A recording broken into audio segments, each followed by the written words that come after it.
আচ্ছা, আমরা যে আর্টিকেলের আলোচনাটা করছিলাম, আমরা আগেই শিখেছি এ অ্যান্ড দি এর ব্যবহারটা। তো কিছু ক্ষেত্রে না নাউন থাকা সত্ত্বেও আর্টিকেলের ব্যবহার হয় না।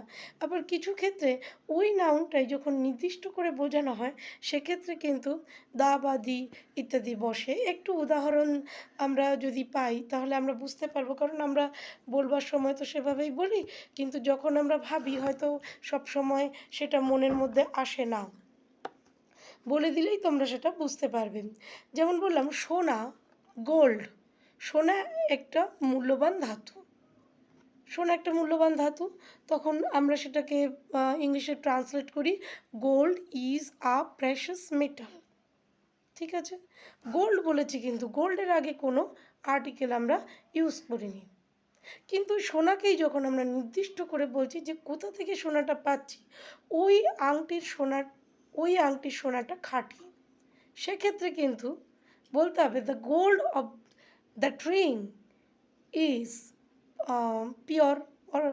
আর যদি বলি উজ্জ্বল তাহলে ভেরি ব্রাইট ইত্যাদি। সেক্ষেত্রে কিন্তু দ্য গোল্ড। এরকমই যে একটা কথা আছে না যে সততাই শ্রেষ্ঠ উপায়, honesty is the best policy.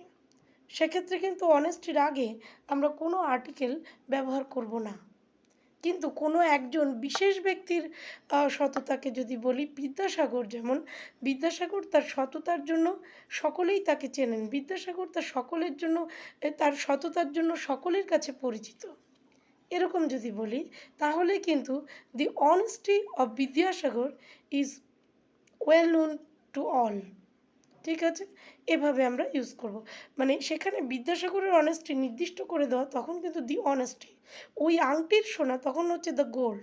কিন্তু অন্য ক্ষেত্রে গোল্ডের আগে, অনেস্টির আগে বা এরকম কোনো মেটেরিয়াল নাউনের আগে, কোনো অ্যাবস্ট্রাক্ট নাউনের আগে কিন্তু কোনো আর্টিকেল বসবে না। ঠিক আছে? তোমাদের যদি কোনো প্রশ্ন থাকে তোমরা লিখো আমাকে, আমি উত্তর দিয়ে দেবো।